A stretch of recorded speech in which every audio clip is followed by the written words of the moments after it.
I saw his picture and I thought, he's a little too good looking, if I'm honest.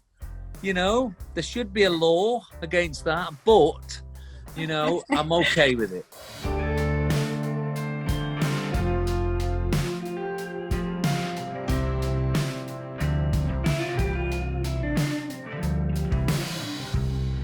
Hey everyone, it's your girl Emily Curl with iHeartRadio, and welcome back to my virtual studio here in Brooklyn, New York. Today we're joined by one of Britain's most successful songwriters and record producers. As a member of the group Take That, he's had huge achievements and now has created his first solo album in 7 years, Music Played by Humans, out today. Let's welcome Gary Barlow. Hi Gary. Hey, how you doing? Doing well, thank you so much for being here. Excited to talk to you all about the new album and lots of things going on this year. Like I mentioned, this is your, it's been 7 years since your last solo album. How did you know this was the right time to release this new music? Well, I have to tell you that my first and foremost job is I am in a group called Take That, which we started in 1989.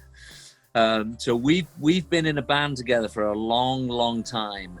But now and again, this band have a little break.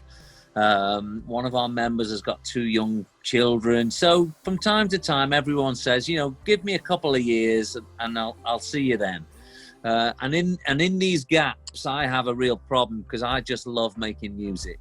And I can't sit around the house doing nothing. So I either go and write musicals, I do things for films, or like this year, I've made a solo record. So that's why my solo records are so far apart, is because I wait for breaks in the band's schedule. You're a busy man for sure. And now, so this album that's out today is an ode to your childhood. In what ways does this come through in the music? Yeah, do you know, my father always used to listen to Frank Sinatra, Sammy Davis Jr., the real classic American artists, and usually the records he loved had orchestra on them. And I have had pieces of the orchestra on my records in the past. I've had a string section here and maybe a few brass here, but I've never done a whole record with a big orchestra. And so I really wanted to explore that. So we were doing a big tour with the band last year. Everyone had told me they wanted this time off. So I thought, right, what's next? And then I got the name of the album, Music Played by Humans. Wouldn't it be amazing to have a record just full of musicians, players, performers, collaborators? And I think to this date, out of all the records I've ever made, it's got the most people on it, which is crazy. I know we're in a time right now where we're not meant to be near each other, but in the making of this album, there's more people on this record than I've ever had. Well, because it's an 80-piece orchestra, right? Yeah, do you know what? Every track's different, but yeah, we've had from 80, we've had 30. Some days we had like a Latin band, so like 8 people, or a swing section, which is 13. So what I was trying to do is show my audience the colours and the personalities of each part of the orchestra. And so that production you said was done pre-COVID. Is it wild to think that, again, like you mentioned, this album with so many people on it is this celebration of music played by humans, and then to go into COVID now, does that kind of strike you looking back at, like, so preemptive? You didn't know at the time what was going to happen, but you created this beautiful piece of work with so many people. I feel really lucky and very blessed. Someone was definitely watching us, because we did our last recording session in Abbey Road with, I think there was about 63 players 2 weeks before the first lockdown. And I couldn't believe it, because it happened and I thought, I can't make this record now. In this time, thank goodness I did it when I did. And so because we'd finished all the recording, then we've just really been mixing since then. So we've been able to take our time. It's actually been very nice. But here we are now, and the record's out. But you're right, it feels like it's come from a time long forgotten at this point. Right. And we have to talk about your song Alita, featuring Michael Bublé and Colombian star Sebastián Yatra.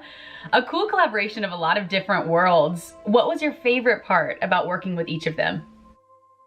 Well, I've known Michael for quite a long time. We've done TV shows and the odd special here and there before, so we keep in touch a little bit. And I was actually calling him, this was sort of the end of last year, I was calling him because he's someone who works with a lot of orchestras and, you know, he's the band leader.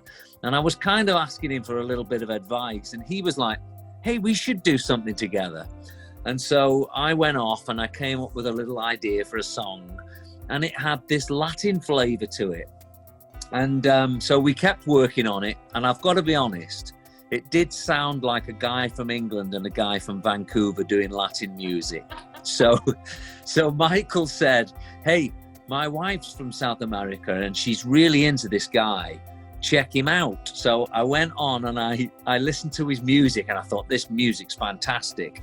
I saw his picture and I thought, he's a little too good looking, if I'm honest. You know, there should be a law against that, but, you know, I'm okay with it. So Sebastian joined us. He went off. He did some amazing vocals. And it was something strange. Just that little bit he added made it feel authentic. Yeah. That's all it needed. So it was great fun to make. And I feel like I've made a new friend in Sebastian. And we've done videos together. We did a TV show last week. It's just been great fun. I have to say, I really feel like we got a taste into the world from your YouTube series of showing us behind the scenes of what it was like shooting that. And I feel like that was a really cool thing. Did you always know that you wanted to sort of let us into that side of the world when you were creating this project? Yeah, do you know what? I think, you know, there was a time when record companies and managers would say, you know, in your interviews, don't go too in depth with the music terminology. People aren't interested. And you know, what's been proved over, you know, recent years and podcasts, and actually people are interested. They really want to know how difficult it is because records and albums, they're made over usually a long period. It's a big chunk of your life. And so it acts like a diary in a way. And so I love lifting the curtain and letting people behind, because I think it's important always that people see the real effort and the commitment and the ambition and the hard work and blood and sweat and tears that goes into making the music, which we just so often play, listen to 10 seconds and then forward to the next one. I think it's important. Yeah, absolutely. And now this album, you have a lot of collabs, including one with James Corden. What was that experience like working with him? Well, again, it's been a little bit of an album of mates for me, getting my friends in. And going back to my childhood, my dad used to watch an old comedy show here called Morecambe and Wise. And they were like a comedy duo. But the one thing they used to do is they used to do duets about being friends. And if you think about modern day duets, it's always, you know, a love song or telling someone you want to be with them, and we have a very strange thing here in the UK, which is always difficult for me to explain to people who aren't from the UK, and that's that our humor is when we tell a friend we love them, we insult them. Really? So we don't say I love you. We usually say, hey, your hair's getting a bit thin at the back there. Because we've said that, what we've said is that I'm keeping an eye on you. I'm making sure you're okay and that you know you're losing a bit of hair at the back there. That's how I'm telling my friend I love him. So I've always wanted to write this song about two buddies. And of course, for me, James is an old friend of mine. Who better? Who funnier than him? So true. Okay, I am excited for that one. And now, so I want to talk about your tour, because I saw today that you're postponing it a little bit more into 2021. Again, with the state of the world right now, what goes in for you for that preparation for your tour, and especially navigating just all the uncertainty that we have right now? How did you decide how you wanted to navigate that territory? It's a good question. And the best way I can answer it is to say that I don't have any information that anyone else has. We're in a really uncertain time. But my only intention is to give people the best night out they can have, for them to feel as safe as they can possibly feel. And I just didn't feel by next June we'd be in that place. And so, it's very complicated touring. I'm afraid it comes down to insurance. And, I want to take an orchestra out with me. So we're talking about a lot of people's safety and well-being. And I just thought, you know what, before it gets too late, I'm going to make a decision. I'm going to make a call. I'm going to move it back. And so I'm now going to tour in November and December, which is, people have to wait a little longer, but I've got a feeling it's going to be for the best. Absolutely. And we also were talking about how involved you are in the world of theater. I'm curious your thoughts and opinions. How do you think theater is going to evolve or change after COVID, in a post-COVID world? Oh, it's very upsetting, isn't it? This whole conversation. I mean, we're the same here. I walked only a few days ago through the middle of the West End, and I was the only person there, and it's just not right. It's just not right. This is a place where culture and life and emotion and excitement, it just lives and thrives there. And for these buildings to be empty is horrible, actually. The only thing I'd say is, again, I don't know anything. I'm just a guy who sings songs. But I would say this to anyone out there, especially people who don't have jobs right now, is that when we come out the other side of this, we'll all have learned a few things.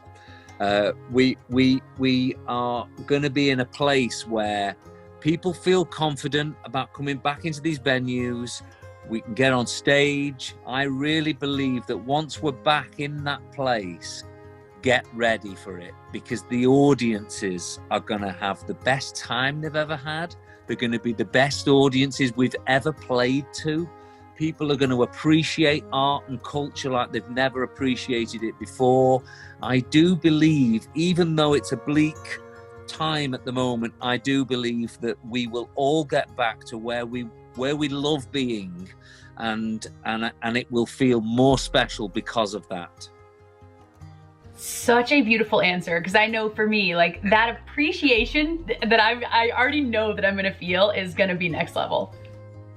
I go to the theatre a lot because I live very near to the West End. So I remember I used to just go to the box office and just buy a ticket on the night. That's how available it was. And I just can't believe that I haven't even been anywhere like that for 9 months. And I'm sad for all the entertainers, because, the one thing I know about artists is that they want to make people happy. That's what they love to do. And the fact that they can't do that at the moment is the biggest crime. And now 2020 has been obviously challenging in so many ways, but for a lot of ways, I feel like for a lot of people, me personally, I've grown in ways that are unexpected, that I'm grateful for. If I hadn't had it this time, what would you say for you is something that is the most surprising thing maybe you've learned about yourself during this time, or a new habit you've developed that you want to continue after? Yeah, I know. My head's almost spinning at the moment. I think when March arrived, because here that was our bad month, March, and the lockdown was really strong, and we were only allowed to leave the house for an hour a day. I went into sort of coping mode, and just literally locked the door to my studio and wrote and wrote and wrote. I wrote a new stage show. I did a couple of films. I've done 2 TV series. I finished this out. I mean, honestly, I really went for it because, the world had changed. My situation had changed. And as a creative, I was excited. This was like, wow, the phone's not ringing. No one's emailing me. This is the piece I've been waiting for years and years. And I thought, I'm going to write the next 3 years of my life right now. And then from sort of keeping in touch with my friends, so were all my other friends. Everyone had gone, all the creatives had started to create during this time. Now, however, Fast forward a few months, I'm sick of it now.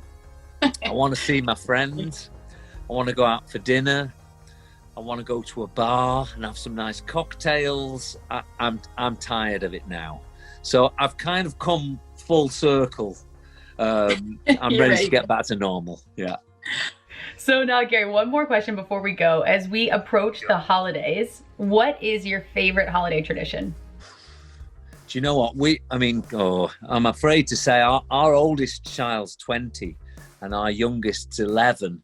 And I don't think she'll hear this, so I will say it, that I think this may be the last year Father Christmas visits us. I know. Oh. It's killing me. It's killing me. Oh, you don't want to see a grown man cry. That? Yeah. But do you know what? Because of that reason, I'm going to go for it. The footprints in the snow, the whiskey, the carrots left by Rudolph. The whiskey? I love it. Yeah, he always has whiskey here. Yeah. Really? Does he drink a certain kind? Japanese whiskey is that? Oh yeah, we've got some good brands here, so I could pick anyone. I could pick any of them. Whistle Pig. If you like whiskey, Whistle Pig. Try that one. Really? It's a okay, British I'll have one. to add it to my list. Yeah. Amazing. Gary, thank you so much for being here. It's so wonderful to talk to you and to meet you. Oh, brilliant. Hey, and good luck with everything, and please stay safe, everyone. Yes, we'll do. Thank you all for watching. Make sure to stream Gary Barlow's new album, Music Played by Humans, out today. And Gary, hopefully we'll see you again very soon. I hope so. God bless you. Thanks so much for watching. You can stream Gary Barlow's new album, Music Played by Humans, out now on iHeartRadio. We'll see you next time. Hey guys, thanks so much for watching. Did you like that video? You can check out more over here. And don't forget to subscribe to iHeart right here. And if you're already a longtime fan, make sure you ring the bell down below so you don't miss a single video. Bye guys.